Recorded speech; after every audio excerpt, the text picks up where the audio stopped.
Emdol ka ke mo fa seda.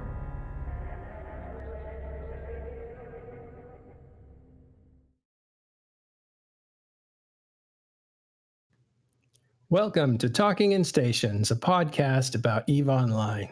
I'm your host, Matterall, and today I have Carneros. Good morning, everyone. And McLeod. Hey. He's our engineer, and he's running the show, so all the visuals you see will be from him. We have a big show today because we went and asked some of the biggest FCs in the game to come talk to us about the war that they're involved with in Tribute. So I'd like to introduce, in no particular order, some of the FCs from the northern side that's fighting the defensive part of this war. So we'll start with Alphastar. How you doing? Hey, I'm good. How are you?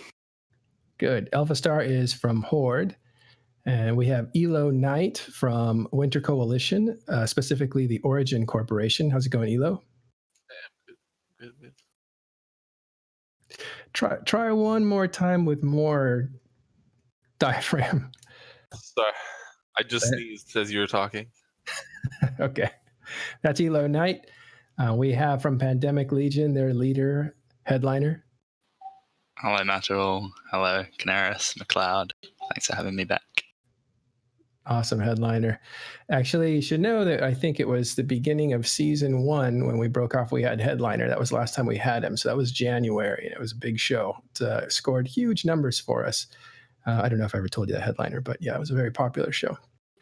You did. I listened to it back on Spotify as well. Cool. Maybe that's why I had big numbers. You kept listening to it over and over again? No. Just kidding. All right. All right. Killah Bee is here from Northern Coalition. How you doing, Killah? Hey, I'm doing good. Awesome. All right. Let's get into what is going on in Tribute. If we could have just a little bit of backstory. Oh my God, I forgot Elise Randolph. I'm sorry. Elise is here. He's part of the host. Elise, forgive me. How you doing? It's okay. I'm just like in the background. No, I need you up here in front. He's off camera, but he's definitely a co-host here. So let's talk about Tribute, guys. What's going on in Tribute?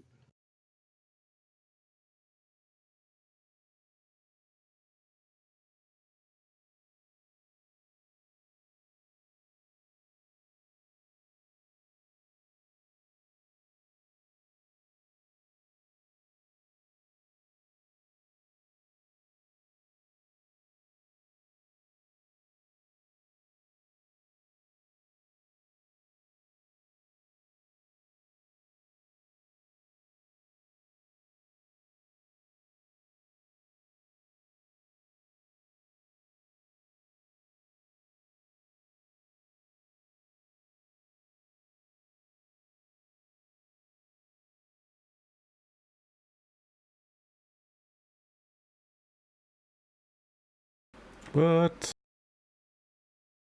Oh, hang on.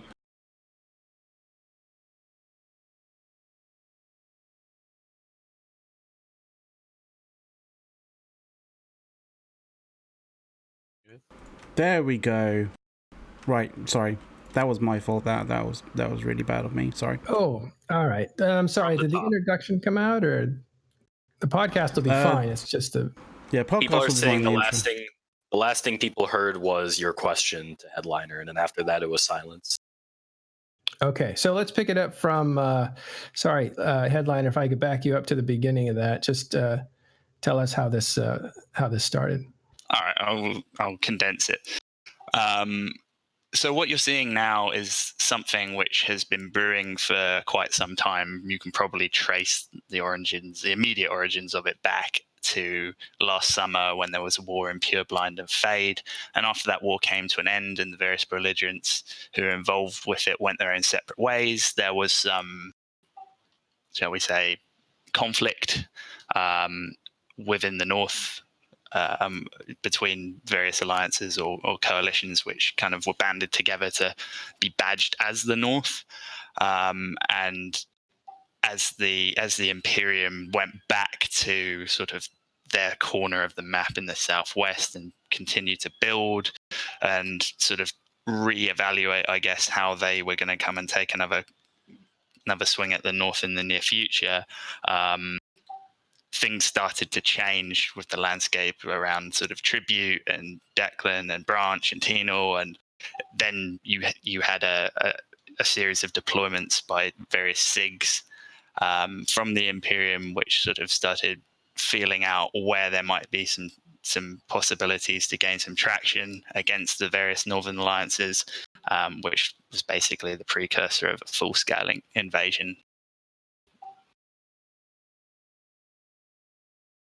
Yeah. My sense on those SIGs was that the Imperium was not ready or interested or prepared to go do a real war or anything, and needed to do something with our more antsy people to keep them out of trouble. So they cooked up this plan of, let's send some SIGs out. Where could they maybe be of some use, or at least not cause any major problems? I don't think the it was Imperium, as strategic as a really astute observer might think. I think the Imperium was ready to continue as a coalition, was ready to continue what they started last summer. But I mean, it's like it's a leadership thing, right? You've got to have people who are prepared to keep pushing and mobilizing people on a sufficient scale to keep taking timers and pushing on region after region after region. And those people need time to regroup and get themselves together to go and do it again, because it's draining, it's hard work, it requires you to stay up across various different time zones. And so yeah, I mean, your point's valid, but we've seen the SIGs have always been the precursor to something bigger, and that was my point. Yeah, I the think last thing you want to do is especially if you're in a big group, you just don't want to half-ass deploy and just have your like invasion fall flat after like 2 weeks. Like we've seen a few other groups, like I think Tappy kind of does that a little bit. They have plans that are a little bit too good, but they just don't have a little bit of follow through, or they lack a little bit of follow through sometimes. Not meaning to throw shade, but like that's what you don't want to happen, right? Especially if you're a big group like the Imperium. So deploying the SIGs is a really great idea. Well, it's also what they have said is the new strategy of starting war. So they came out and said, and by that I mean Matani on the Meta Show, I think it said this is what you do. You use those groups to go and soften up targets or to probe, basically, and then you build momentum. But I think the way it was characterized, and I don't know if we even want to deal with the more or less the propaganda of the war, was that CCP had announced that some renters were RMTing, and the renters belonged to both Winter Coalition and the Imperium. And I think it was Elo that said, hey, why don't you just tell us what the numbers breakdown are? Now, why did you do that, Elo? Oh, God. I don't know. More info is better than less, right? Well, I was wondering if it was like, we think there are more renters banned for RMT over there than I don't over really here. care. Sorry, for botting. I just wanted to know, right? If you're going to call people out, you need to put as much info as possible. Yeah, and I didn't mean RMT. It was actually for botting. And they did put out a list, but they put out everybody had been banned from EVE from their respective groups, and it showed most of the groups were from drone regions. And so you had, I think Matani sees that opportunity to say, see, you guys, it's not us. And, so die. In fact, we're going to go burn you down. And then you had the overall effort ramp up.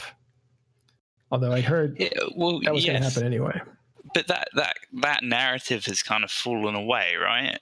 With the announcement that they were going to do a full deployment towards Tribute, and that it was going to be like a full scale war, not to conquer territory or regions, but to weaken people who are perceived to be their enemies. That kind of anti-botting narrative dropped away, did it not? in the run up to their Mostly actual did. full scale deployment. And that's, I mean, it's interesting because like my personal view on this, and it's not a pan fam view or a northern view, is that the Imperium needed to do something on a big scale because it's been nearly a year since they did something on that sort of scale before. And you've got a lot of people there who need to be mobilized in some way. They can't just sit in Delve or Quirius or Fountain forever. And that there are people who need to come through the leadership and the FC structure to start leading those people and putting them to work, and they need the opportunity to do that. And you can divorce yourself from all the narrative around that and just be frank about, okay, we've got some people who we think we can fight, or we definitely can fight. They're perceived to be a long-term enemy, and we need to provide our people who are developing within our coalition an opportunity to fight them. I think Because that's they're our actually future leadership. I think that's really well said, and I think that's something that they definitely learned, right? So before the Imperium was the Imperium, they called themselves the CFC. They lived in Declan, and they didn't really invade anyone. They just kind of got invaded every other year, and that's how they kept their membership going, right? Get invaded a little bit, you sound the horn of Gundor, and everyone comes back. Then they were left alone for a little while, and then basically the World War B happens, and they just collapse because they are missing like key figures at certain positions, right? They can't run fleets constantly, they can't run logistics constantly, and they end up just falling. Obviously, it also doesn't hurt that the other half of Eve like turned on them. But I think that's something they're very keen on, as you were saying, Hedliner, that they can't just sit back and wait for things to happen, because eventually their war machine will start falling apart and everything they built will be kind of for nothing, and then they run the risk of in a few years' time just collapsing. Yeah, I think that's right. Well, that's my view. And you have Tappy and Legacy doing similar things earlier this year or in the back end of last year, where they were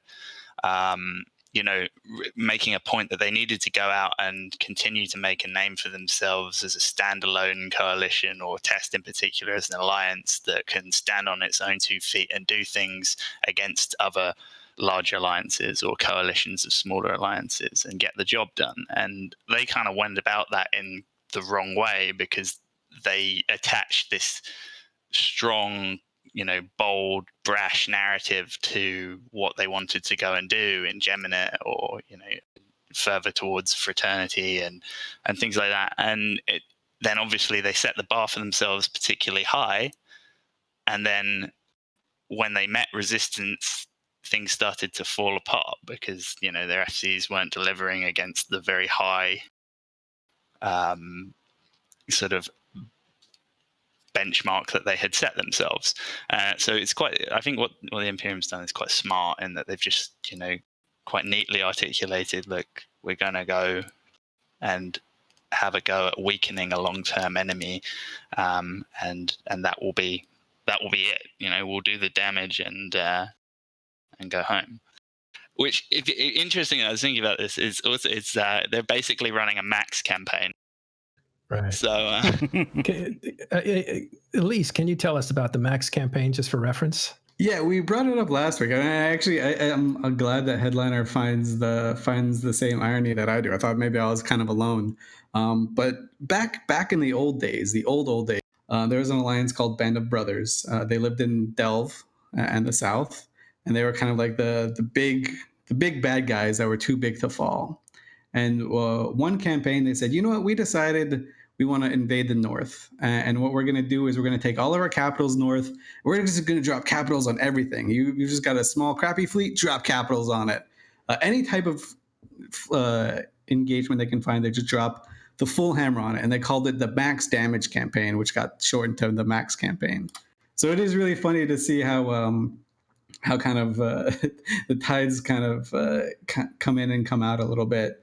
where you see goons doing basically the same thing, or rather the Imperium doing a very similar thing. Obviously, a lot of aspects are different because the game is completely different, but it's still quite funny. And if you've been around EVE for a long time, you'll get a good chuckle at Goon Swarm doing a max campaign. It's a little bit interesting to see those cycles of history kind of repeat themselves. Let me bring in Killah Bee right here. It seemed to me that when they first arrived, there was just an impression there was too many of them with too many Titans, too big an arsenal. And so the idea was we'll fight fights where we can, but let's face it, this is too many people, and there's an inevitability about what's going to happen to the area. And did that change?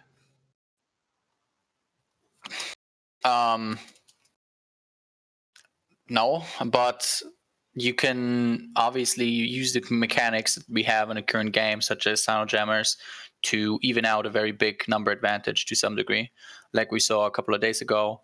I actually wasn't around for that, so I don't really know what happened during that fight. Maybe Hedliner was there and can give you a better story. But and we've seen it a lot with Elo and Test in itself as well, where Fraternity has been using the Sino Jammers very smartly defensively, and you gain a very big advantage using them correctly.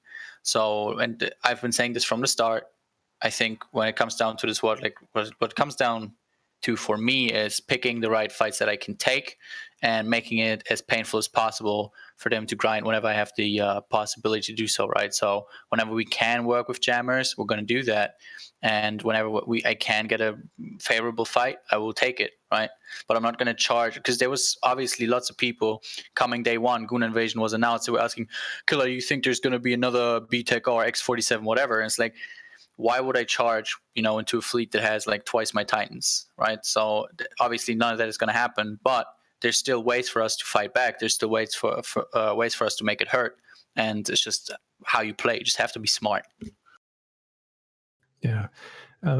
Alphastar, what role is Horde playing in this, in the Resistance now in Tribute? We deployed a bunch of subcap doctrines to SH1. And yeah, basically what Killah Bee said, we take fights where we can. All the Horde members that actively participate in this conflict and at least like read Reddit or watch streams like this know the inevitable as well. But yeah, like Killah Bee said, we'll take fights where we can and try and just get some good fun brawls out of it, because we all know what's going to happen over the next few weeks to a month. What's that? Yeah, the tribute's just going to get torched, and maybe more. We'll see. Depends how long the stamina continues. But yeah, like we've had some good fights so far in like a very weird time zone due to how we set timers. It's like between like midnight West Coast US and like, I don't know, like 3 a.m. West Coast US is like where we had some good fights the past week. And then we had that one big brawl in EU time zone with Killah Bee and Hedliner were there as well. So yeah, we pick and choose where, because there's like no real opportunity to just ram head on into a bunch of the goon fleets where we know we won't be able to outnumber or outgun them. So yeah, there's not going to be another X47, because excluding even the discrepancy in Titan numbers on each side, the whole problem is that you can't save the Citadel, like the Keepstar that you're defending, no matter how many Titans you have like sitting on it defending it, because there will always be a small squad shooting it with their guns for the 16-hour fight that you're in, and it'll eventually get reinforced or die or whatever stage it's in. So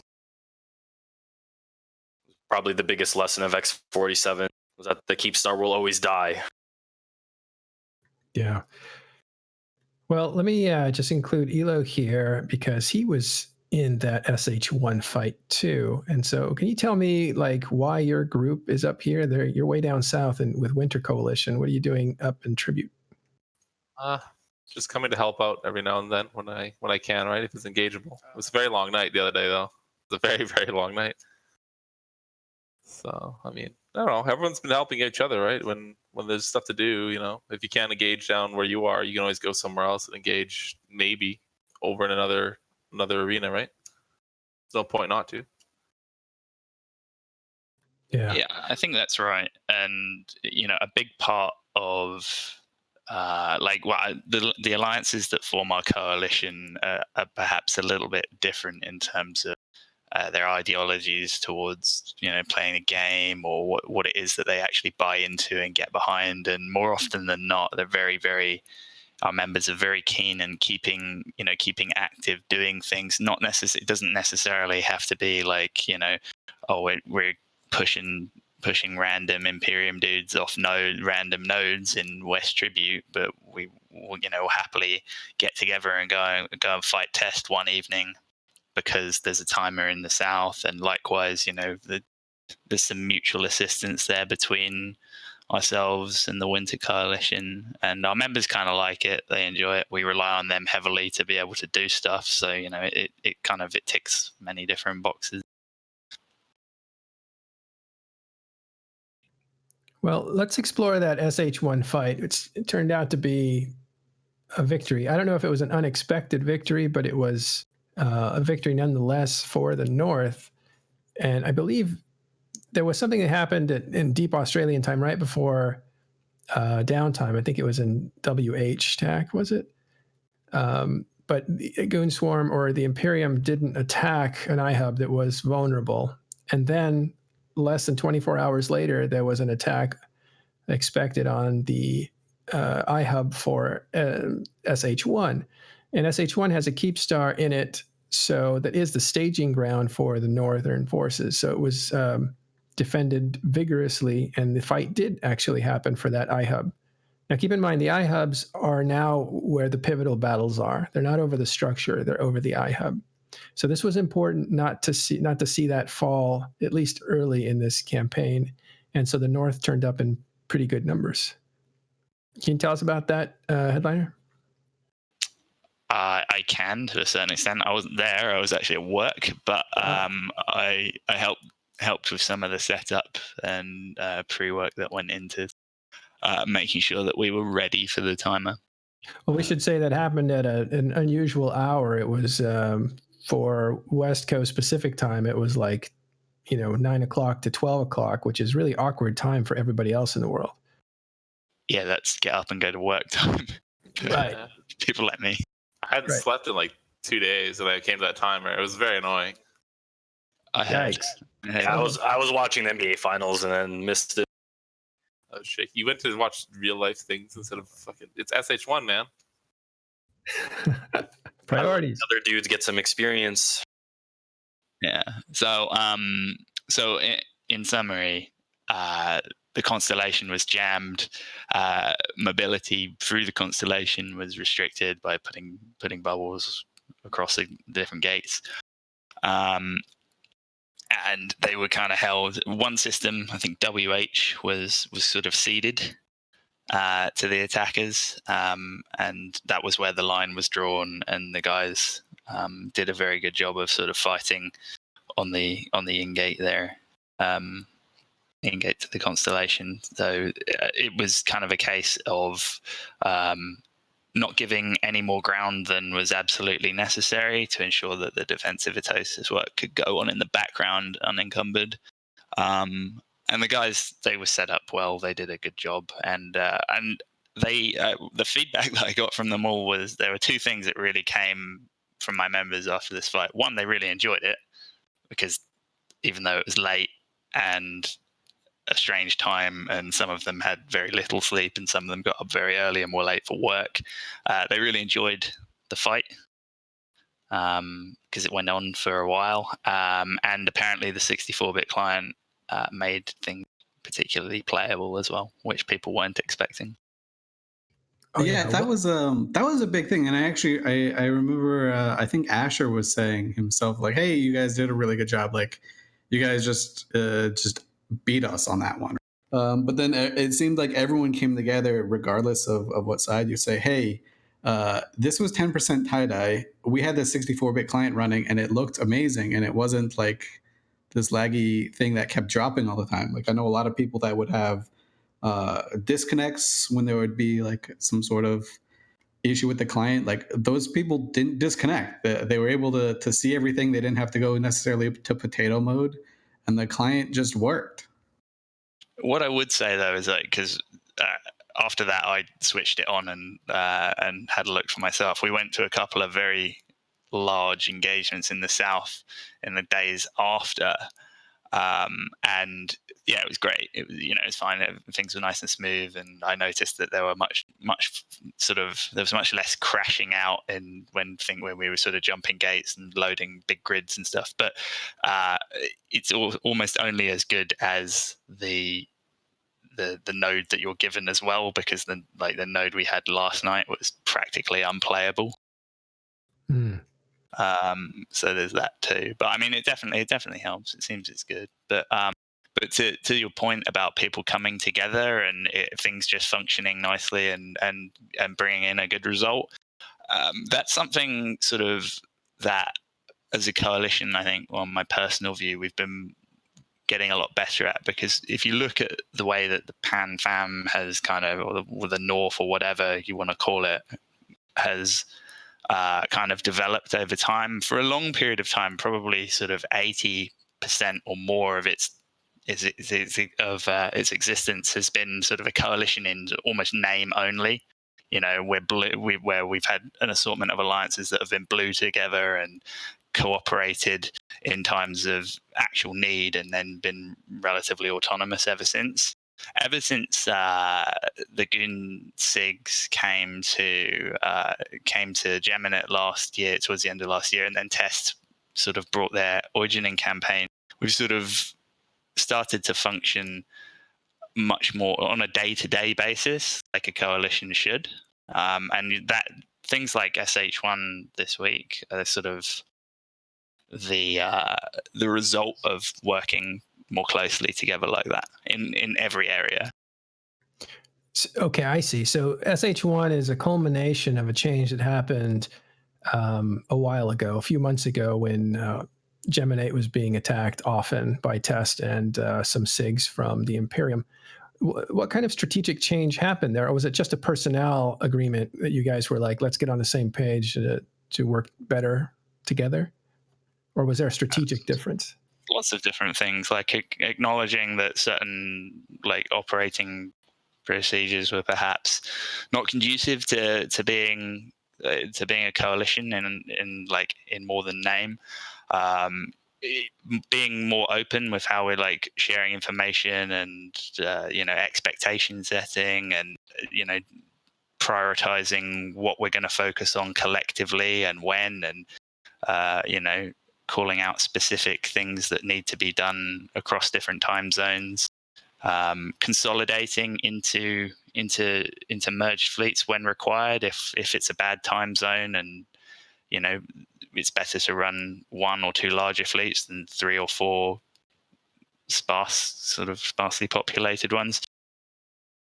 Just started, doing things like that, which we previously just sort of ignored because we would, it wasn't really something which we prioritized a huge amount, because we weren't dealing with things like, what's happening in Tribute or what happened in Geminet on a regular basis. There was one event prior to last summer which meant that we needed to work closely together, and that was the Imperium's deployment to Harkonnen in 2017. And then after that, we all went and did our own things for a while, and then we had to pick it up again a year later when the 6RCQ deployment started. But that's changed now, and there's been sort of a series of changes that have happened in the background, and the positive outcome is that we're working quite nicely together now, and everyone benefits from that. So, do you feel like an adequate defense of Tribute is more on the cards now that you're working, a lot better together? Oh no, everything that I've just said has been, I say that that was my view prior to this starting, and my view on Tribute is that as a coalition or individual NC and PL who have been invested in Tribute, that it's not space that we need to break our backs over defending. In my view, and to what I said at the beginning of the show, is that the Imperium's come out to do some work to develop its leadership of today and tomorrow, and start to put some tangible results behind the massive amount of building work that they've done since they moved to Delve. Whereas from our perspective, we've been doing some building, but in a different way, perhaps at an alliance level, certainly within PL, but also at a coalition level where we've, like I spoke to just now. And I think they need to come and do the damage, and we don't necessarily need to stop it. We just need to continue to take the opportunities to kind of rope-a-dope it. Well, to just get the decent results that are achievable to us, and refine how we go about getting them, which is what SH1 was. Ultimately, it was a good result. Will it change the big picture? No, probably not. Is that a problem for us? No, absolutely not at all. And I think what you're seeing here is both groups. This is kind of EVE growing up, right? People are really good at maintaining expectations. So you have like Hedliner saying, the NCPL side, we know Tribute's gonna fall. It's just a matter of us getting the fun fights while we can. And you have the Imperium saying, we get to burn this entire area because we know we can take it. So, right, both sides get a win, and no one really melts down after they fail to deliver on like a promise. Also, shout out to Hoffman X, dude. Yeah. But yeah, this is something that's changed over the course of EVE Online's life, right? So for a while, I think in the history of EVE, people used to think that, if you kill enough of the bad guy ships, their alliance will collapse and you'll win. When in reality, it's not like that at all. Like since like 2005 or 6, alliances have been able to get enough ISK to keep putting people in ships and stuff like that. What really kills an alliance is like losing faith in your leadership, number one, and just losing morale and content enablers, right? So if you say, we're going to sit on this hill and we're going to die here, it makes for a cool story and some really big fights. But in the long term, that's how alliances die. And I think this is what EVE as a whole has kind of realized. I think PL was probably one of the first to realize that. The Imperium definitely, Goonswarm kind of knew that, but now the rest of the alliances are kind of completely caught up to that. So it's just a matter of managing expectations, having fun when you can, and owning when you can own. I mean, TES kind of did that to some degree when they basically said that in the Fountain War, where they said that 6VDT was going to be their, final stand sort of thing. But, they say that about everything. That's true. They said in alliance stuff that said if they don't anchor in fleets, then they're getting evicted from their space. They say that about everything. It's our final stand. We're getting evicted. It's like a victim complex. So I know that was a really off time for you guys. You guys had work days, or some of you were asleep. But for me, it kind of landed at a good time, which was very unusual. So I was able to get onto those fleets, or the fleets with different alts. And Carneros was there too. And just my impression was there was a few, and then we'll go to Carneros, a few MVPs. One is absolutely the 64-bit client shined through.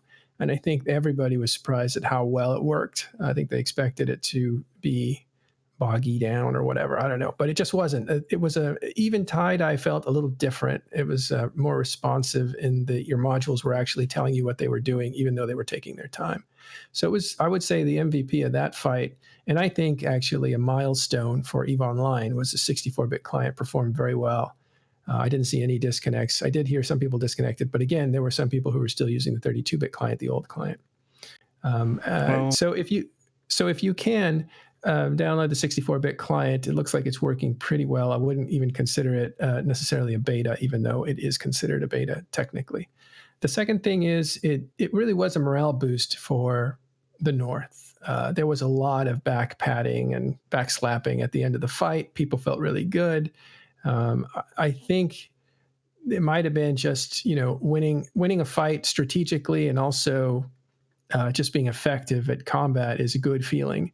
And it looked like there was some waterboarding that happened with the ships, the capital ships on the Imperium side. At the same time, the fleets were kind of annihilated, even though they were T1 hulls. They were battleships. They didn't amount to much at the end. It was like 71 billion in damage compared to like 40 billion, because the stuff that was killed on the northern side were dreadnoughts. Stuff that was killed on the Imperium side were just battleships. But if you think about it, hundreds more ships were killed on the Imperium side. So it was a one-sided victory and a pretty good defense and a real morale boost for the North.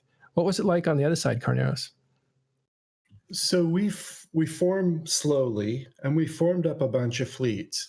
I had 4 clients running R64, and they were doing fine. The Baltic fleet kind of got set up first under Pittsburgh, and I was dual boxing damnation boosters in that fleet, and I got to have the F1 line member experience going into the thing. It felt like we formed up a little late to try to fight our way through that many bubbles and dictors, and because the light interdictors were coming at us in a sort of a steady stream. It's almost like you had a stage manager off stage saying, okay, you two go. All right, are they almost dead? You two go. And it was a flow coming in. Shout out to Talking in Stations staff member Artemis Alboza, who was one of those interdictors jumping in. I saw you, bro. Anyway, so we're fighting our way in. And we also had an Eagle fleet running around in circles around us because they're so much more mobile.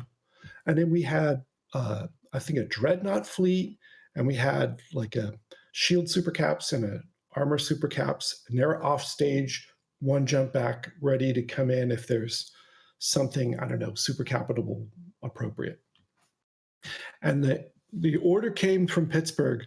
All right, men, Baltic fleet, start burning to that gate, burn down bubbles. We're going in. This is going to be bloody. Go. And he's, if you haven't flown under him, he's military, he's active duty. He sounds like it the whole time. He's not one of those entertaining fleet commanders that tells you jokes like Asher, or no, he's very no nonsense, right? Yeah, it's fun. Yeah. I like it. I prefer the no nonsense to the rich memes. So we're going into combat, and we're burning our way through, and it's slow, and we're coming along. And at one point, it's, and I'm not up in command channels for this. The last place you want to be in a major fleet battle like this is in Imperium Command. There'll be 15 people in the command channel. They're all talking. It's crazy. I'm not that extroverted. I'd rather stay in the no chatter channel. And just sounds like too many cooks in the kitchen. I mean, the irony there is that probably 3 of those people are actually doing things, and the rest are kind of just sort of flashing their tag, their mumble tag. Well, I don't know that there's that much of that, but they're just like, why do you need the guy who's going to light your Sino in? Okay, whatever. But I don't know anything. I'm going to be quiet. I'm going to line number for this. Well, the guy who lights your Sino should definitely be in the command channel, so you can tell him when to light the Sino. But the 5 people who are not on grid with you in any sort of way, probably not doing anything useful. But they are also each running 5 fleets, maybe 6 or 7 sometimes. So if you just put one guy and one Sino for each of those in, it's a lot of people already. But it's not fun. It's not fun to me. So I'm down in no chatter. And the decision comes through that says, okay, guys, we're going to brawl them. Who cares? Screw the iHub. We're just having fun now. Here's, decloak, do this. Boom. Shoot this, shoot this, shoot this. And that was fun, to be honest. That was the people on the Imperium side at the line member level. They're not some of them don't even know we're there to hit an iHub. They're just there because we're forming up and it's a big deal and they were told to show up. And they're flying their ship and they're having fun. So we got into a big fight. And then at one point, the decision seemed to have been handed down to, okay, guys, we're not going to do anything with super caps. Let's send them back to KQK, our staging system, and have them dock up. So I've got a Titan over there in that fleet. And I see them say, okay, jump to this. All right, fine. Jump back to KQK, dock it up. And as soon as that came through, the NC Dot and PamFam super caps jump onto the Baltec fleet and start cleaning up. And I lost one of my 2 damnation boosters and a slave pod, mostly to a Nyx and a Dread and a couple Titans, which I thought was funny. But the other damnation managed to make his way out of the bubbles and fly home. You know, it was fun. It's interesting, like we're talking about this big fight that was like a relatively large morale swing, maybe, or maybe just a good feeling all. And we're talking about this loss. Kind of goes back to our original, like kind of the original statement that like ISK isn't really like a huge deal anymore. This fight, like 50 bill was lost, something like 50 bill on the Imperium side, and something like 15 bill on the PanFam side, right? So that's what, like, let's just round up and say like 80 bill was lost in the same amount of time. That was on Friday. In the same amount of time, there have been over a dozen Rorquals killed in Delve and like 10 supers or something like that. So closer to like 180, 200 bill worth of stuff killed in Delve. And that's not even a drop in the bucket, right? Like no one's even posting about, yo, look at all the stuff we're killing in Delve, blah, blah, blah, look at all this. It just goes to show how the mentality of EVE has changed so much, where ISK doesn't really kind of play into it anymore. It's just a matter of morale wins and fun had and stuff like that. I thought, I could be wrong, it was the first battle report I saw, but I thought it was more like 70 to 40 or something. So I just pulled it up. It's like 56 to 20. So at the end of the day, like Elise's point is correct. Like it doesn't matter what the exact ISK numbers are. It's all about, you know, the other things. Yeah, it definitely does feel like the big winners, or at least a huge group of the winners in terms of this stuff, are the hunters that are in Delve, right? Because you don't necessarily, we have so much infrastructure and brain power going into running an offensive campaign. Those types of people aren't there running the defensive standing fleets in your home and stuff like that. So the fishers in Delve and Quirius and stuff like that are having, I can imagine, so much fun just kind of finding the weak holes and then dropping on things. Yeah, and I meant that as a joke because it's really just adding a few more Rorquals to the kill mail. But the point definitely stands. It's a interesting perspective. I want to ask what's going on in the south while we're having these fights up here in the north. Oh, you know what I didn't get to say? I actually was in a Titan in this fight. So there you go. Rare Matterall drop. Matterall, by the way. Matterall, by the way. Yeah. Yeah. So I was wondering, Elo, what's going on with the Winter Coalition at this time? Because it looks like Test put an offensive up at the same time that Tribute started coming under fire. They're just anchoring citadels in our off time zone. That's basically it. And during your time zone, that's all they do is anchor Fortizars and Asher houses, and then defend half of them. We kill half of them, they defend half of them. That's basically it, right? Is there any movement going on, or is it just trench warfare? There's no Entosis happening. They try to like Entosis every day before downtime, but it's one of our number one goals is not let them Entosis. So that's basically it, right? I mean, we can only kill so much stuff in Euro time zone. We killed 3 out of 8 of their Fortizars, I think, so far in Euro time zone. But it's very hard. They're specifically going into our weakest time zone, right? And I mean, once you have Fortizars up, I mean, even if they're under a jammer, it's still dangerous, right? You can still jump out from under a jammer. So they have one Fortizar with over 100 dreads in it right now, and we tried to put it into final yesterday, but we just narrowly failed. We killed decent portion of their fleet, but we didn't reinforce it. So it's just it's a little back and forth, but there's no real progress on their end. I mean, it's costing them a lot of money, but I mean, with the perimeter Keepstar, like making $1 trillion a month, it's not really a problem for them, especially with the renters and then the perimeter Keepstar and all this other income streams, right? So it's I don't think the money is the problem, as you guys were talking about earlier. It's more of a morale thing. $1 trillion a month. I would ask the question though, like from having come and observed some of these, and this is happening on sort of almost a daily or a daily basis every other day, is like how their members feel about having to form up 750 to 900 dudes every couple of days to sit on a gate while Fortizar's repair.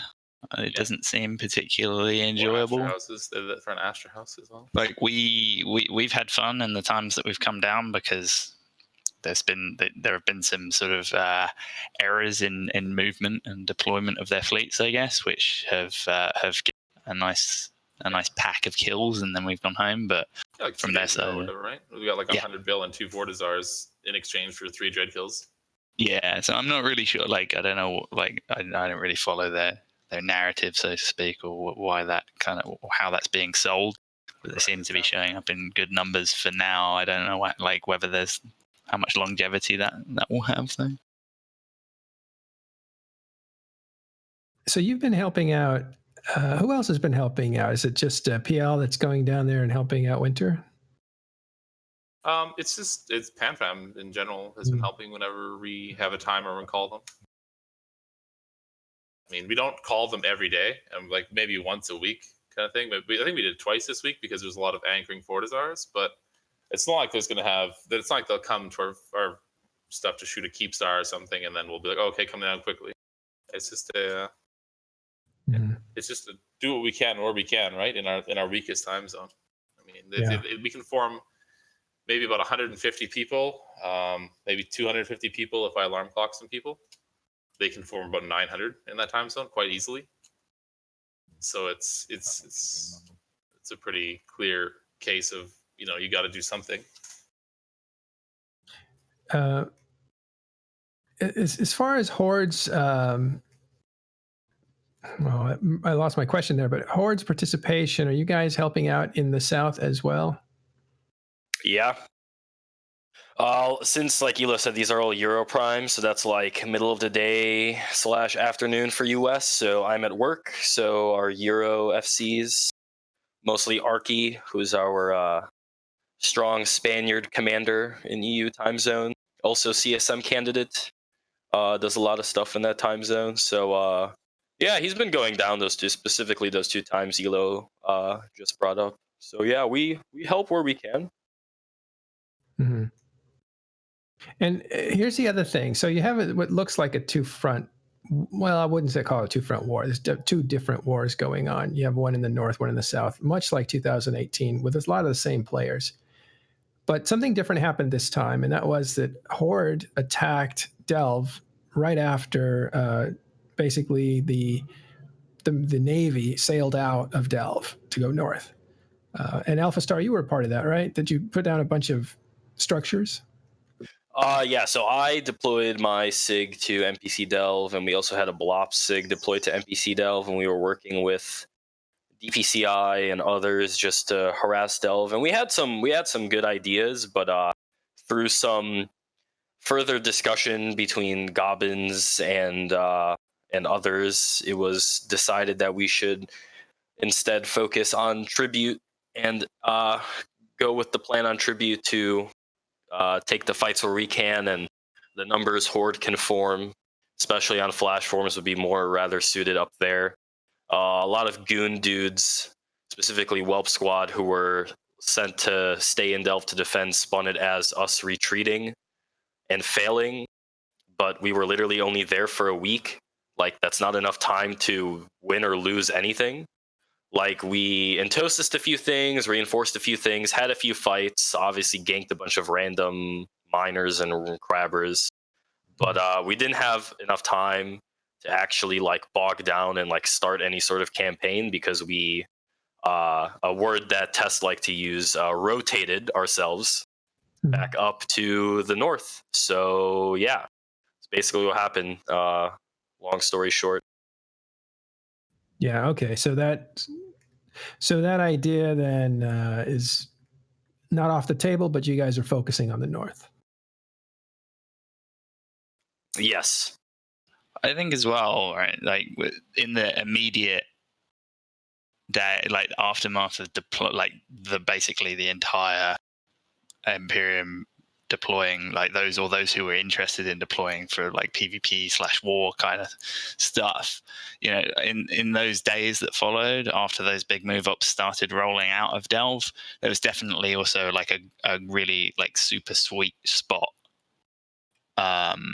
for like going and farming people who stayed in Delve just with almost complete impunity, and that's kind of, from my perspective, what a lot of the people did. Like particularly the Horde Sig that went, they got in there immediately and had a lot of success and a lot of good fun in that initial week, while Stigs and Alphas and whatever were being put in place to organize something which resembled a defense in Delve. So there's that too to consider, like that kind of non-stop tap of people to kill it will dry up.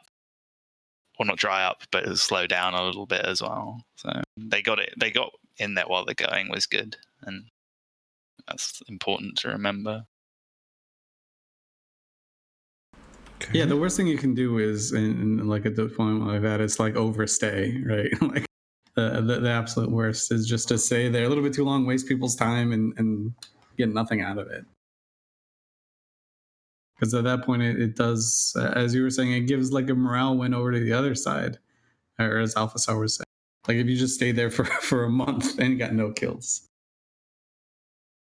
Yeah, I mean, like, again, like, it was not my decision to rotate back up north. It was other people's decision, and I agreed with it because I want to make sure that we as a coalition are helping each other out per each other's requests of help. So as much fun as it would have been to stay in Delve longer term for this war and continue to harass things, like I said, people asked us to come up north to help, and I obliged. And yeah, and just to reply to the people on Twitch chat, there seems to be a lot of fire about these statements about the whole Delve thing. And I will just say that the Delve defense SIGs for the one Delve iHub we actually managed to kill before we left formed like 300 dudes and then stood down and did not contest us for the iHub. But so that was basically the only, I guess, accomplishment we really had in our 1 week in Delve. So it would have been more fun and more things like that if we kept going. And like I said, it was not my exact decision to leave. And I am fine with going back to Tribute and helping out NCNPL with frag and goons up there and slowing down the progress in Tribute. And then obviously we can still teleport over to Delve and frag things if the opportunity arises, or go south to help Elo. So still plenty of fun things to do.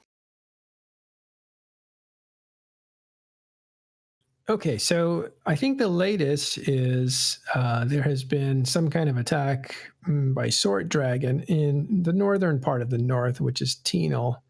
And I'm wondering if you guys what your response to that is, or what's going on there, because I'm not exactly sure. I mean, this is we all knew this was going to happen as well, right? In the run up to the Imperium coming to Pure Blind and started pushing to Tribute. Obviously, the focus from our side has primarily been in that direction, and Tenal has historically been just rental space with limited infrastructure, and it's sort of wide open for an opportunistic individual like Sword Dragon to help himself too, I guess. But yeah, they're just going through at the moment, taking iHubs down uncontested. I mean, they've held a portion of Tribute for a long time anyway, since the end of the Casino War.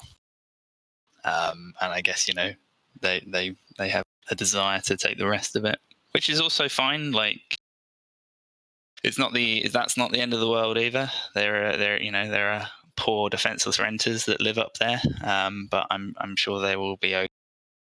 I think everyone knows what's going to happen when the Imperium go home, though, and that space is kind of just left to be ravaged by whoever wants to turn their sights to it. Yeah, I think it's a tale as old as time, right? Sword Dragon doing what he thinks is best for his coalition, like in the immediate future. And he's right now he's like getting his pound of flesh, right? And he's done it before. He'll do it again. He's just living his best life. Provide a little context for our newer listeners. What does Tino mean? What is going to happen after the Imperium goes back home? Well, I assume that what do they call themselves now? Dead and Co.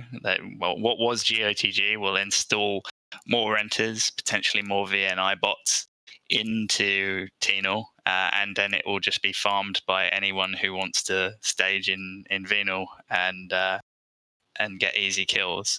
And you got to like skill yourself are within striking distance of Tenal and could very easily go in and while we're busy with tribute, have some fun in there as well. And as we've seen, the coalition that they would be stacked up against, whilst much larger than them, has often been somewhat disjointed in the way that it's gone about its deployments.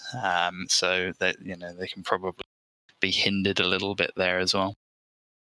I mean, just to reiterate a little bit, I don't want this to. I want to have both sides of it. I don't want to just be like a Lamau Sword Dragon type channel. But there are maybe a handful of people in FCs that have played the game since like kind of the very beginning, and he's one of them. So obviously, like his tactics, whatever you think about them, do have like they do last. Like they have value in some way, shape, or form. Okay, so up there is renters. Those renters belong to, I guess, Rate My Ticks, or RMT for Northern Coalition. And they have been basically attacked by Sword Dragon, who, I don't know if he was trying to be neutral during this. I think he was saying, I'm not for or against the Imperium, but he's just moving out. Well, I mean, that's open to interpretation, right? I mean, he's still... Well, that coalition as a whole is still very wounded by what happened after the end of the war last year, and with Horde and Black Legion's decision to mount some sort of invasion against Branch, and I think their leadership feels particularly slighted by that, in that they think that was something which was. They were ostracized from what was, I guess, the Pan-Fam coalition, and that they were after paying a huge price in the war and making a deal to end it, were then hung out to dry by elements of the coalition, which that's, you argue that whatever way you want, and the fact remains that he's got a track record of doing what suits him. That's fine. That's best. It's in his interest to grab yet more space. That's fine. I'm assuming something similar will happen with Tribute, I guess, if it's pushed over all the way.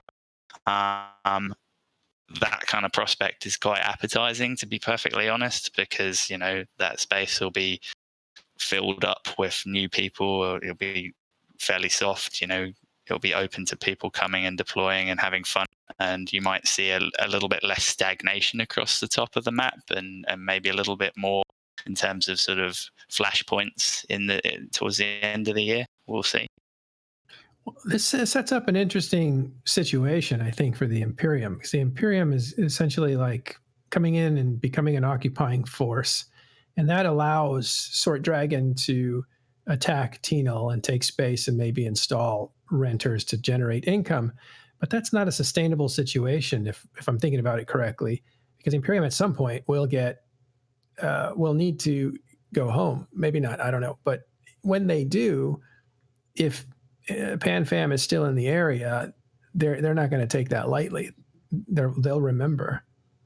I mean, maybe we got it all wrong. Maybe the Imperium just want to move back north. Maybe that's their end game. Maybe they're like, screw these 8,000 keep stars we planted in Delve.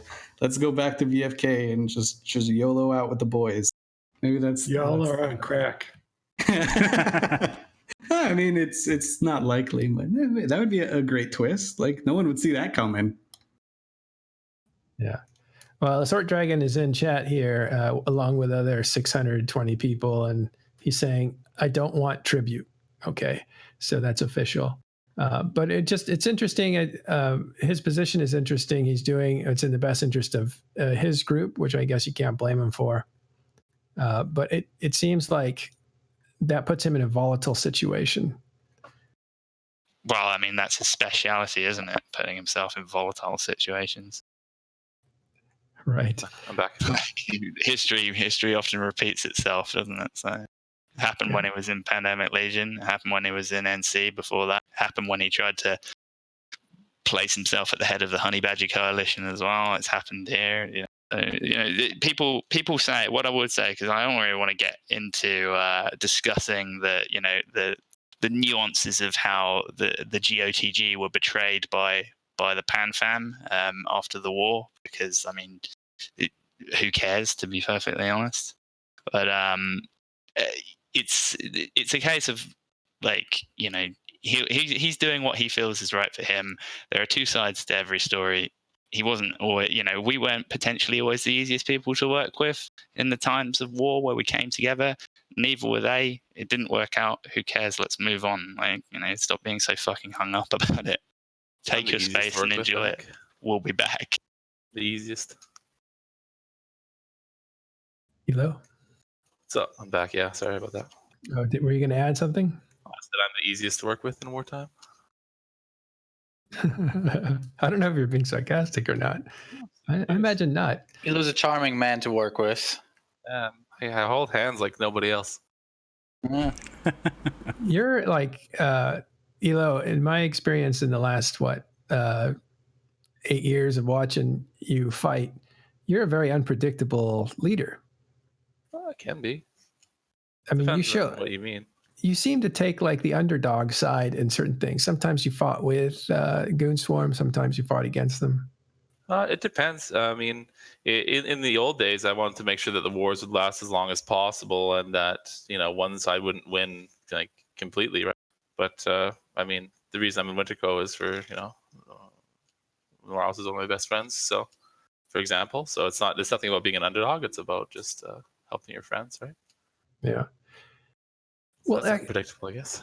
I remember I guess it was after BTAC 4, which was an aftermath of the Fountain War, that I think one of the reasons that Goon Swarm pulled out after the victory of BTAC R was that they needed to go settle some business with you, who was rampaging their home in the north. Do you remember those times?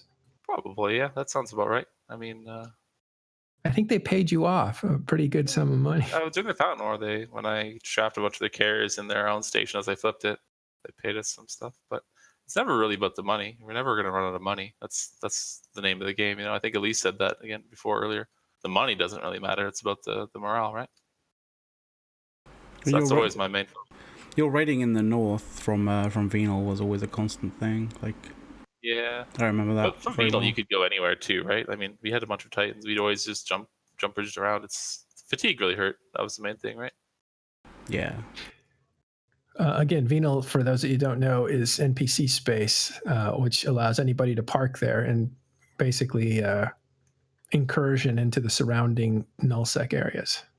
It's really shit space, though. Don't go there. Right. Well, one of the things that I've noticed, I think it's pretty clear to everybody by now, is that Horde has really gotten their act together, Alphastar. And I know you're one of their key FCs now.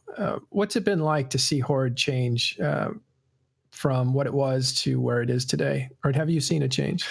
Yeah, I mean, it's been awesome. Like, a lot of people don't know this, but I was kind of like well, not kind of. I was with Horde since almost basically day one back in like 2000. Like during like PL's harassing of Brave, I was in Hoover Inc., which was a corp in PL, and then I heard about the whole idea of Pandemic Horde and reached out to Gobbins and said I wanted to help. So I started FCing back then when Horde's biggest form up was like a 40-man Caracal fleet out of Head GP. And I basically was with Horde since then. I took a IRL break and unsubbed for a while from my transition from high school to college. Then got the itch again sophomore year of college and came back. Gobbins accepted me back, and then I've been with Horde ever since. And even back then when I rejoined, and this was like, this was post, I resubbed like right after Goon's Hakonnen deployment, I think. Or like whenever, like right after Killah Bee's Vanquisher got dread bombed, that whole thing. I came back like a month or two after that. And then, yeah, and even since then, like Horde's grown so much, and it's been a great experience. And the Fade War last summer, I started my own SIG, and that's also been a really good experience. And I will say though, the amount of time I've committed to this game has exponentially grown due to my care of trying to create and provide content for the beans and my enjoyment. Huh? Yeah, I said, you mean your addiction? Yes, my addiction has grown. But yeah, like I have been really enjoying the experience, and Horde is still continuously growing. And you know, at the end of the day, like between, you know, there's all the slap fights, the spin, the narrative. Like at the end of the day, like it's all about like you log in to play this game to have fun in whichever way you want. How I like to have fun is the strategic behind the scenes work when it comes to fleets, and the actual FCing of the fleets itself is where I get my, you know, my high from this game. And I just enjoy the community of Horde, you know, and at the end of the day, like Goons have their own community that works, Horde has their own community that works, other big groups have their own community that works, and, you know, that's totally fine. And as much as everyone enjoys to hop on the spin wagon and hate wagon of each other's groups, like it's all about like you having fun in the game at the end of the day. So as long as I can have fun myself while also making sure the beans that join my fleets and other fleets in Horde have their fun, then it's a good day.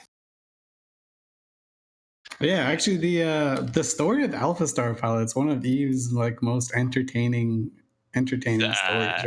Come a very long way since I first encountered him in 2012 when he was running some questionable fleets for the Honey Badger Coalition and subject to various telling offs.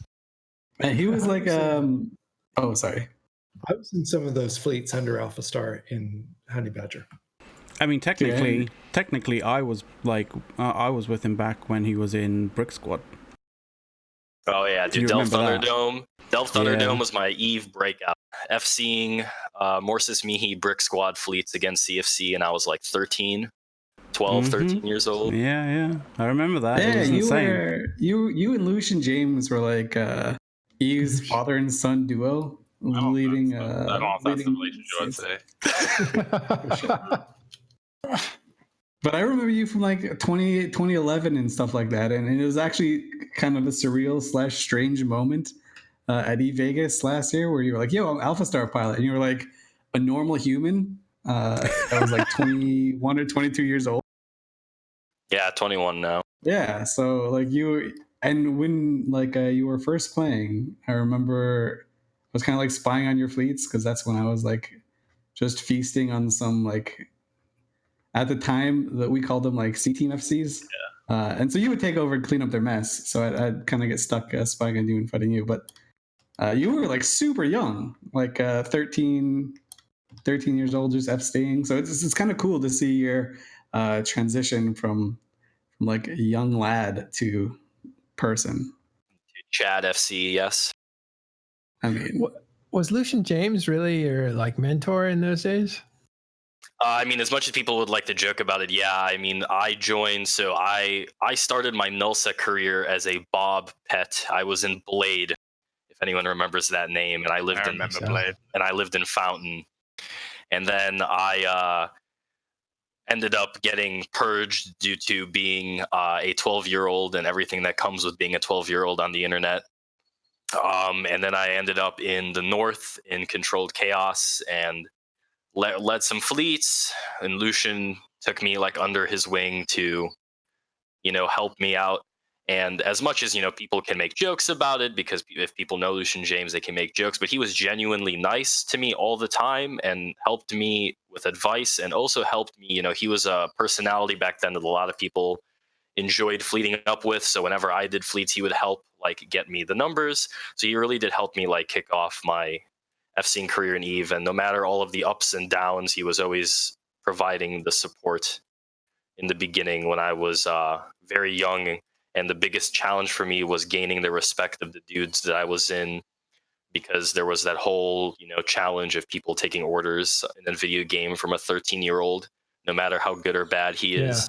And then once that level of respect was obtained, that's when things started kicking off. And I think also I was very different back then versus now.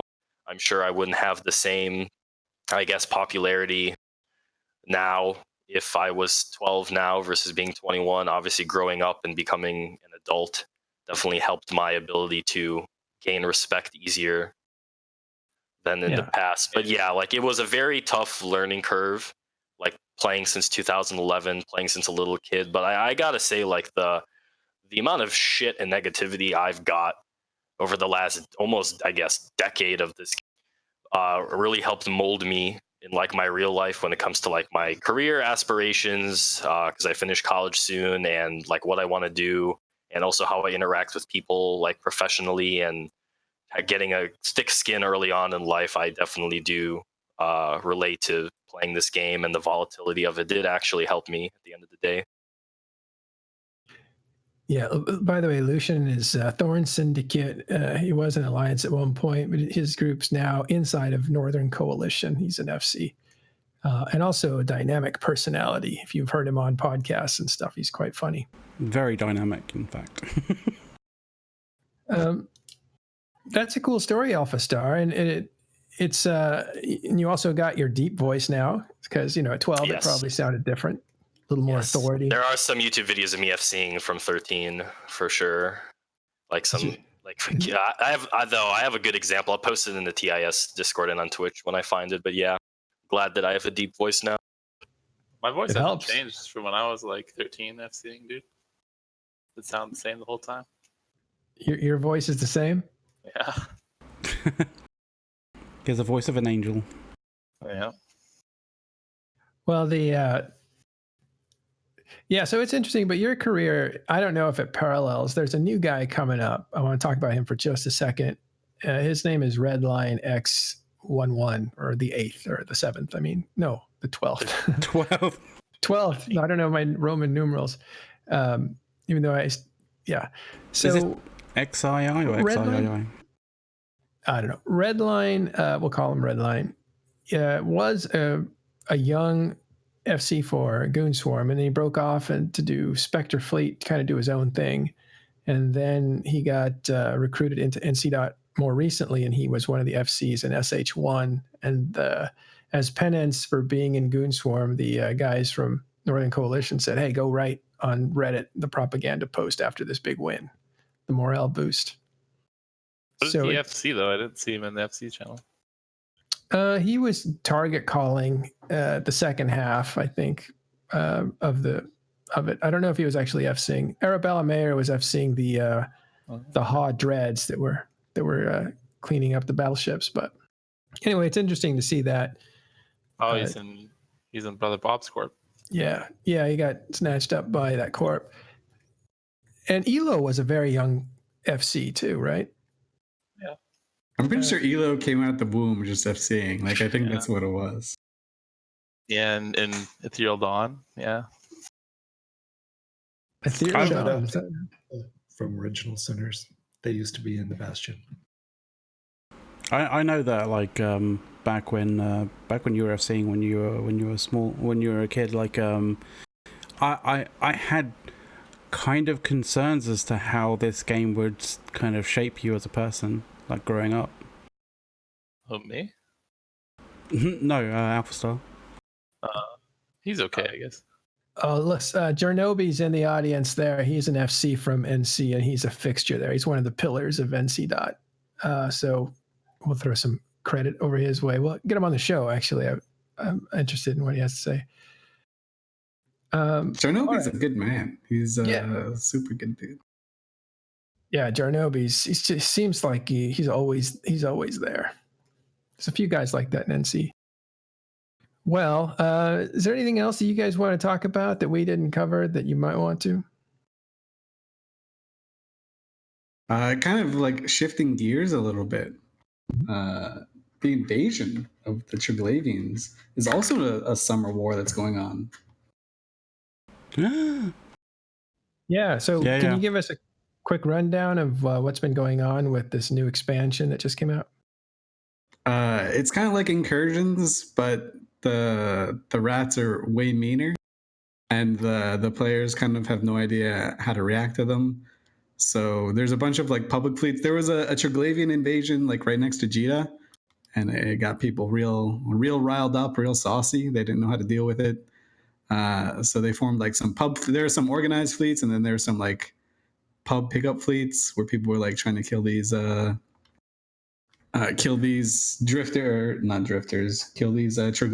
to get their sweet loot so they can make some of the new ship.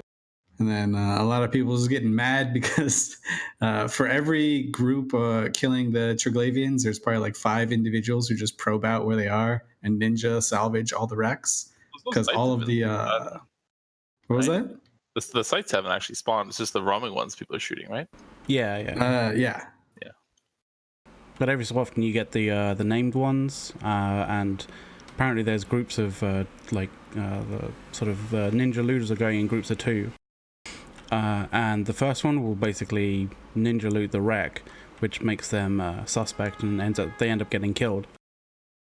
But the reason why they go into groups of 2 is because then that one can ninja loot the wreck of his friend and get away without being suspect in any way, shape, or form, which it's a bit awkward. It's called emergent gameplay. That's what people put their thinking caps on and came up with a solution to not getting shot at. So, Well, I've heard that it's going pretty well. There was a few hiccups early on when it came out. Some of them, the invasions weren't working for the next day or for a period of time. But I've heard now that there are really good reports coming out of there that people are able to fight it in different ways. Most good, where you have multi groups of people working together, and you also have people in smaller groups. So it's kind of delivering a variety of gameplay for people in the Empire space. And what's good about it so far is people haven't figured out the way to do it, because that actually happened pretty quick with Incursions, right? When Incursions first came out, everyone was like, "Oh, cool, this is awesome!" And then a week later, they're like, "We know exactly which NPCs to shoot and when." And now, because it's the Triglavians are a little bit more annoying and have a different AI, they're much harder to game, and each of the spawns seems a little bit different. So I think for longevity, it'll be a really nice addition to the Eve sphere tapestry. There you go. Yeah, dude, I fucking love tapestry. The one, I'm completely ignorant of all of this.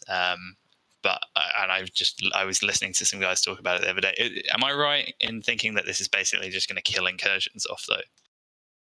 I mean, I think somehow Incursions are still super popular, which, sorry, I got really animated with that. But the Incursions are really popular somehow still. It's really weird. I don't get it. But they're deeply flawed, right? And they haven't had a lot of iterations on them. I know. I didn't realize exactly how flawed they were. But Jintan, I was talking to Jintan the other day, and he was like, "Yeah, you can scan down the final boss of the Incursion, the thing that drops the Revenant BPC, the mothership spawn or whatever. You can scan it, and if it doesn't have the BPC in it, you can cargo scan. And if it doesn't have the BPC in it, you just wait until after downtime, and a new one will spawn, and then you can scan that one to see if it has it. So you can just chain these things." Oh, well, yeah, I've heard about that. Super flawed. Keep in mind, there's only one of those spawns in low sec at a time. So yeah, it's not like this is farmable at the level you're talking about. But yeah, if you get up at downtime and you get in there faster than the Russians, you can scan the cargo, and if there's a Revenant BPC in it, you can quickly try to rage form and get a fleet over there to kill it before the Russians do.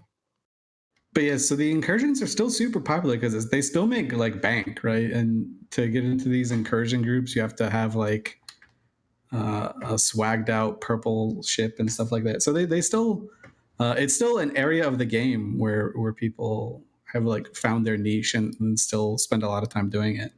But I don't think this will kill it off. I think it'll just be a little bit more different. Maybe get some more people involved. You can do it in high sec. You can like chill out. You can do it as a hardcore try hard group, or you can do it in smaller groups. And I mean, it's picking up more and more as time goes on. Well, it seems like there's going to be 3 parts to this, right? 3 parts to this invasion, because there's there's graphics that seem to represent that this is the first, like a first wave or like a first stage or something. You guys picked up on that? Is it not? Am I being really stupid? But like the whole Triglavian thing, it's like triangle, pointy kind of. Was that like there'd probably be 3 parts? Yeah. There are 3 clades. There are three. Yeah. Hedliner tinfoiling about lore. That's great. You got it. There's actually a guy on Reddit who was like going nuts over the lore because one of the Tech 2 ships is supposed to be, like, lore wise, is supposed to be made by one of the corporations, Galente corporations, Rodent shipyards, and it's actually made by Ishikone or something. And this dude just wrote this like really long post about it, and it was super interesting. But it was funny. I hope he's right and CCP are like, oh shit, we screwed up. I got one more question for all you guys. At Eve Down Under, Hilmar was quoted as saying, like, yeah, the game's become basically complacent in nullsec, and people need to fear more, and we need to try things, and even if we break the game a little bit, it'll be okay. Did you guys hear those comments, and what are your thoughts on that? I did not hear those comments, but I would be fine with that, with CCP being potentially more interventionist or, you know, engaged in experimenting with new things. But if they want to do that, then a material portion of their devs who are responsible for making those changes and interfering, quote unquote, need to be playing the game. If they're not, they should just stay out of it and leave it to us to break the game, and then they can reactively fix it. If they want to like tinker around with stuff, then yeah, please do. I would welcome that as someone who plays every day, but don't do it unless you're going to be down in the weeds of the game, playing and testing things out, and, like, you know, being in player groups and seeing the impact that some of the changes can have or potentially have. Yeah, this is something that I think Hedliner like just nails really, really hard, right on that. And this is something that I've kind of like wanted ever since I was on the CSM, which was CSM 6, which was like a really long time ago. There's this old draconian ruling where CCP, and maybe it's not even true anymore. I assume it is because I haven't heard otherwise, where CCPers aren't allowed to play in like a big nullsec group. Well, they are technically allowed, but if they get found out, then they have to move. Like if they get outed. And of course, because EVE players are really good at anti-spy stuff, and a lot of these nullsec groups you have to speak at some point, it's pretty easy to figure out which ones are Icelandic devs and which ones aren't. But so, yeah, like, very familiar voice. There's this old ruling, basically, after the T20 incident, where some dude, how tangential should we get here? Okay, so back in the day, there's a guy. His name was T20. He was in, I think he was in the Collective. I don't know. The Collective was at first just an alliance made of Icelandic people. They were in AAA. Then they kind of moved around. So T20 ended up helping his bros out and created a T2 BPO, first like ammo or something ludicrous or something like that. But whatever, he literally cheated and helped his boys out. And so after that, research points, not the actual BPO, he gave them higher research points. Oh, there you go. Just for the lottery. I thought he even gave them. I thought he just gave them like a shitty BPC. No, it was like a barrage or something. Research points for the lottery. So he helped his boys out, right? And so CCP at that point were like, yo, this is bad. We're going to make this CSM. We're also going to make sure that none of our developers play the game in the way that can manipulate that part of the sandbox. Bam. And then they haven't touched it for 15 years.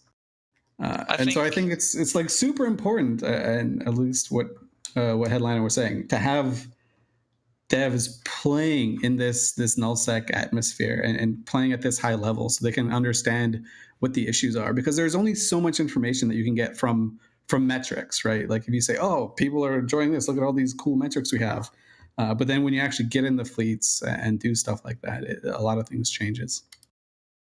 Well, there's 11 devs playing right now, right? That's the number that they've given. Is that what it is? Dang. Yeah, there's 11 devs that play Eve right now. Well, I think like just generally, people need to sort of let go of how things went wrong in the past and how that people didn't like that or whatever. It's a long time ago. Things have changed. People should embrace the idea. So I live near a fire station. I don't know if you can hear in the background, but my fleet enjoys hearing the fire trucks. But people need to embrace the fact that there is potentially an interest to the people who design and implement changes to the game, want to get more involved in it, and by the same notion, the people who work at CCP who are responsible for doing that shouldn't shy away from the fact that they need to become more involved. It's a two-way thing. Like the players have to get right with it, and CCP themselves need to get right with it as well. Because at the moment, I liken this situation to the fact that they're making a car which they're not test driving.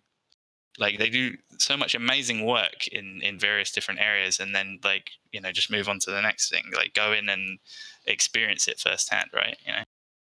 That from an outsider's perspective, who doesn't really know anything about the CSM or how they're run as a company or anything like that, just as a player who listens and observes where possible, that there should be more of that. And I think it's also important that the players would be really, really excited for more and more e-devs to play. We've gotten past the point, there's probably only a few hundred people that remember why the rule even came to exist in the first place. And I'm pretty sure maybe I'll be out of line here, but I probably speak for everyone when I say, yo, we want more CCPers playing the game, right? We would embrace that. I don't care if they're all in Goons. I don't care if they're all in Tappy. I don't care where they are. It'd be dope to just have them playing around. Well, let's clear up that one thing that Elo Knight said, that there are 11 CCPers playing EVE Online. Let's make sure that's either true or not true. It's that's directly from them, yeah. From whom? Well, I'm not gonna say who, obviously, but that's who. Oh, so I doubt it's from anyone who even knows. It was, yeah. I'm very confident in that number. All right. Well, we can leave it there, though. But so you heard it from someone, but you can't say who from CCP. And it seems like a low number considering I don't know how many people work for CCP, but let's... Couple hundred. Some of them obviously have nothing to do with the game itself, right? Like everything that's like administration, they have nothing to do with the game whatsoever. In the sense that they don't develop it actively. Someone Obviously, who's doing finances and accounting for EVE Online still has something to do with the game. It's paying for their salary. And they're just not. Yeah, but they don't know. They don't know what the game is. I would argue that there's probably people in the CCP administration that have never stepped foot into the game. I mean, just for a frame of reference, when I was a CSM, which was a while ago, like I said, CSM 6 and 7, there were, I think, 40 or 50 people, and they were all in basically the same corp, more or less. They all had their own little corp. Well, not all of them, but 30 of them were in one corp, and then another 10 or 12 of them were kind of spread around. And they just did their thing. They weren't in big nullsec groups. They were in lowsec. A few of them were in Providence, just kind of goofing around. A lot of them were in wormholes, kind of doing their wormhole life. There are probably 11 that are in EVE University, quietly. Well, anyway, so, but I think the overall message was that if they're going to do what Hilmar is suggesting there, and we don't know if that's true or not, that Eve needs a shakeup of the essentially the blue donut, I think is what they were talking about. That's how the question was phrased.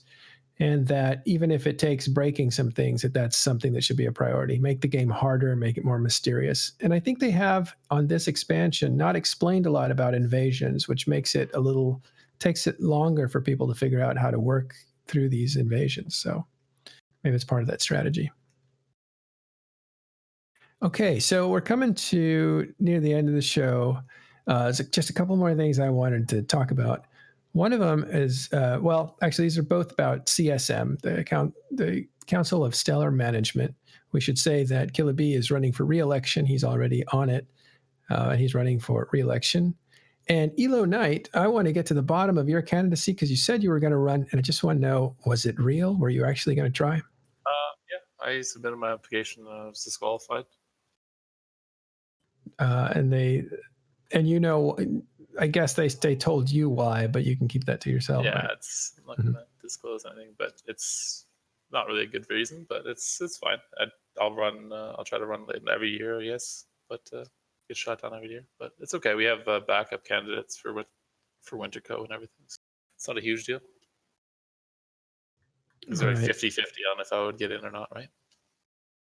Yeah, there's so many. It's like such a competitive group of people like running.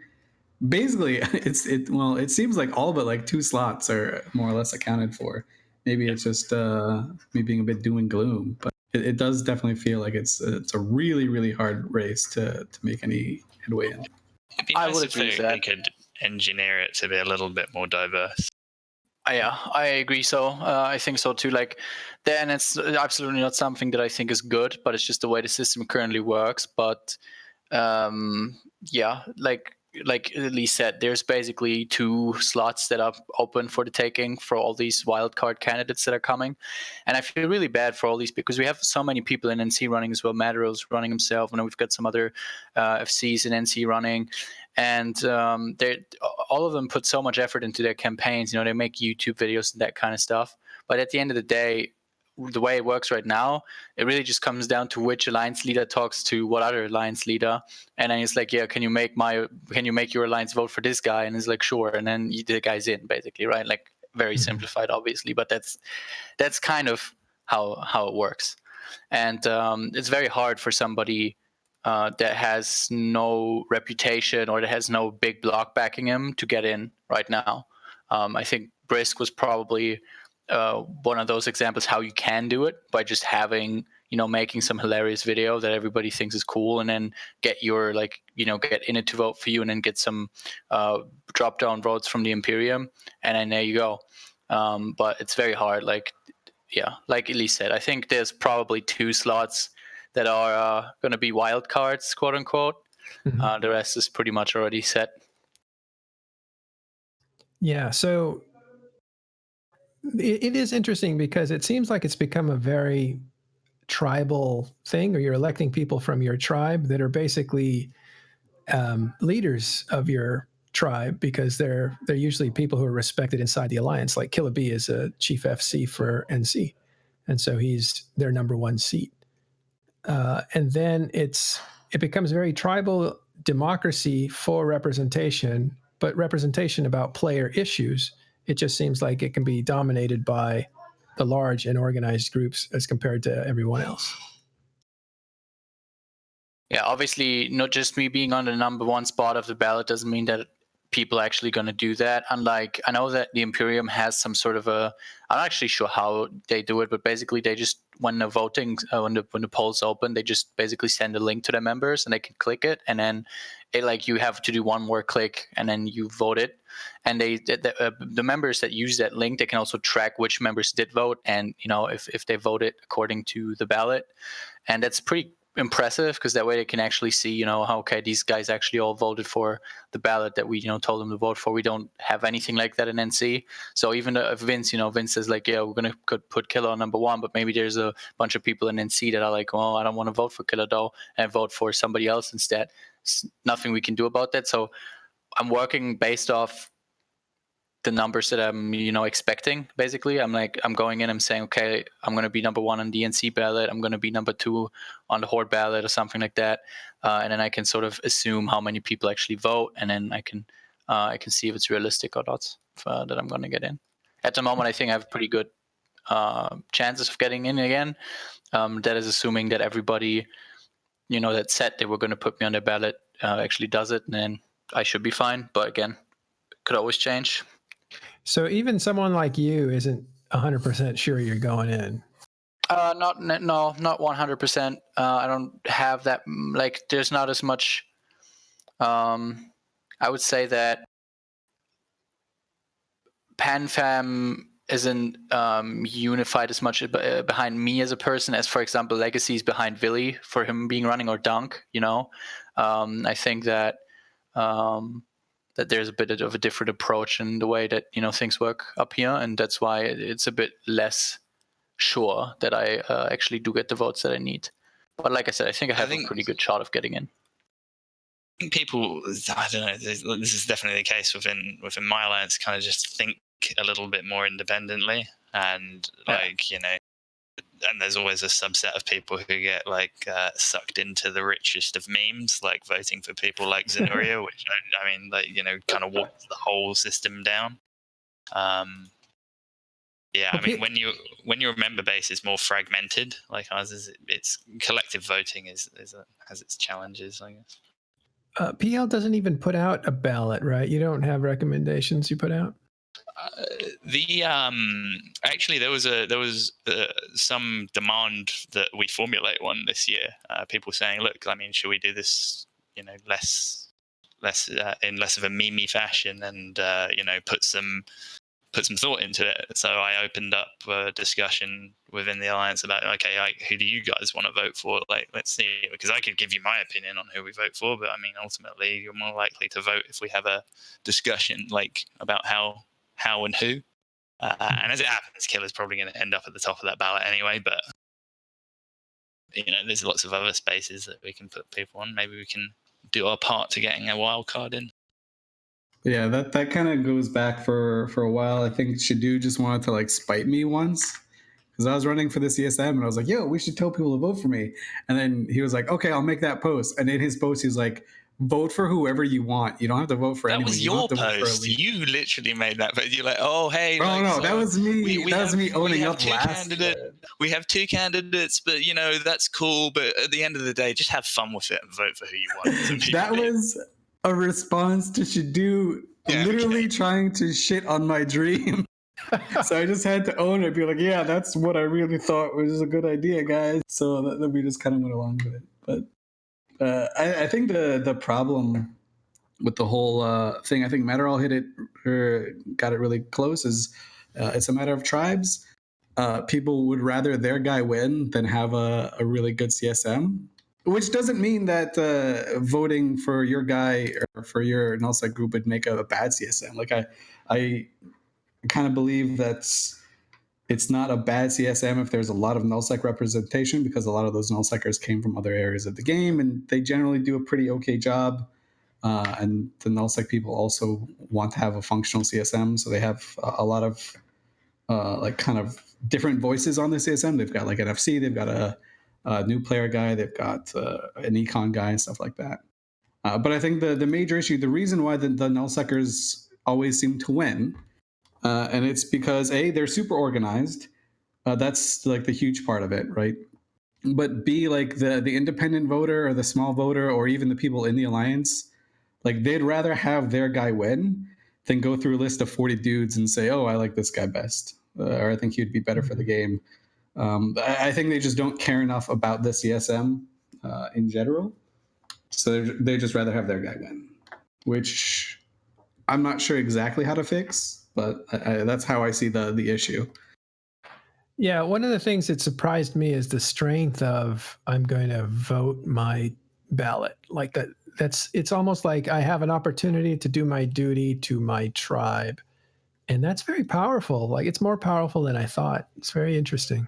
It's one of those things where it feels like the real world kind of bleeds into Eve a little bit in that sense, right? So you just would rather have your guy win than anything else, and that's like number one. It's identity politics, which is it's very rare for like the real world to bleed into Eve that massive in a way, but it's just the world we live in now. That's fair enough. Right. All right. There was some stuff that was said about me specifically yesterday on the Meta Show that was a bit disparaging, I think, because it was a mischaracterization of what I was trying to say. So I just want to, for the record, say I don't believe in +1 ammo or gold ammo, as they call it in EVE Online. But what I was actually saying was, don't jump to reactions before you understand like what the effects of a thing are. And that's what you want to do, because people really have knee-jerk reactions, and then the Meta Show goes and proves it because the crowd goes crazy when they say that Matterall is for gold ammo. They just went nuts, and it was funny to watch because it's kind of like, yeah, that's what I'm talking about right there. But at the same time, it's damaging, and that gets out there, becomes a meme, and then people who don't understand what I was saying start carrying it. So you know what's funny, actually, thinking about this is like the whole idea of like in the real world, like this adoption of outrage media. Like what? And he goes mute. Your sound went off. Sorry. Like so the idea is like in the real world, like you have this idea of outrage media, right? Or outrage, so basically outrage media, and the fact that for outrage media to really, take into effect, you have to kind of drop the context of what you're trying to put out there, so that people don't go, oh, okay, he's not saying this, he's saying that kind of thing. And it's kind of funny that it's bleeding into Eve now. Well, as a marketing professional, you have to hammer through to people. You need to stay on message. If someone gives you a question and says, "Hey, what do you feel about microtransactions?" and if CCP brings them up or something, and your candidacy isn't even about game design type questions like that, you need to just acknowledge it and say, there are other people on the CSM who are experts and are prepared to give tuning advice to CCP on stuff like that. My candidacy is about something else. My candidacy is about reaching, how can we bring the message of EVE Online and this rich science fiction universe to all the people out there who love reading stories about EVE but feel like they would never play because EVE's not for them. Now, how can I reach out to the marketing group and the customer service group? And how can we get that message out more broadly instead of always just marketing EVE again and again to people who've played before? That's a lot less expensive. It gives you, more bang for your buck, but we need to reach out to this broader audience. You have to kind of keep on message with stuff like that and not fall into these traps. Because if you say the wrong thing, well, then everyone jumps all over you. Right. Well, anyway, I don't know why Aerith or the Imperium's trying to derail me. It's a little bit sad because I did 2 years of a lot of work for them, and I took a lot of heat for being their editor and putting out their news, when they were going through the casino war. So I don't know what that's about. I thought it was kind of amusing, but a little bit disappointing, and so I just wanted to bring it up, just deal with it. But don't listen to what they say. Actually, listen to the recording. You'll see what I was trying to say. And saying about recordings, Matterall. Oh, we're doing CSM interviews, and exactly. That's where I'm going. So, Talking Head Stations, as an organization, are doing a bunch of interviews with individual CSM candidates, so you can get to know all the people running. Now, going back for a moment to what Killah Bee said, most of these people have very, very low odds of actually winning. It's such a competitive race, but it's still worth your time to get to know these people. They're all interesting stories, and we're putting them all out as fast as our Santa's Workshop elves can do the production work. Yeah, there's like a lot of really good names in there, and I found quite a few of them to be super interesting. At least the interviews to be really interesting. I like had a bunch of flights the last week, so I just loaded them all up like a true nerd and just listened to them while I was flying. So I know a whole bunch about the different CSM candidates now. And there are I don't want to dismiss it. There are a bunch of people who will just vote not on who they're told to vote for, just who they want to vote for. Like the people watching this show, regardless of what alliance they're in, they're probably like some of the more informed people. They probably hold the CSM very high, or at least higher than most. So they're probably going to vote for who they want to vote for. It might be their own guy. It might be someone else. But you should definitely try and like grab one of your core mates that maybe aren't like plugged in as much, and be like, hey, you should consider voting for somebody, whoever you want, but it doesn't have to be this person. Like You're still on that vote. There it goes. Have fun with it, aren't you? Yeah. There he goes again.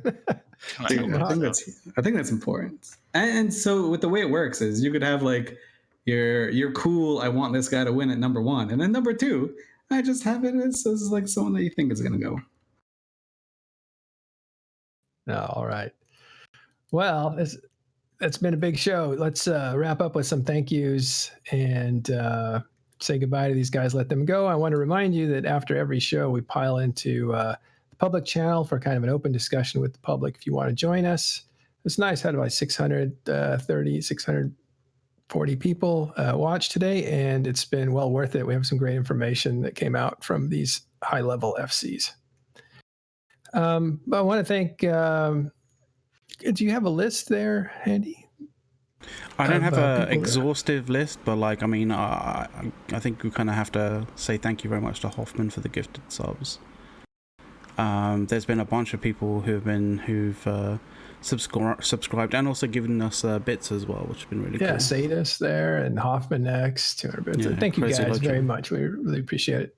It helps us know how we're doing. Okay, but let's wrap this up and say thank you very much to Alphastar, Elise, Elo, Hedliner, Killah, Carneros, and of course our engineer McLeod here. Thanks everybody for helping put the show together, and thank you for watching. We will see you later this week for more Talking in Stations, but that's all we have for now. Good day.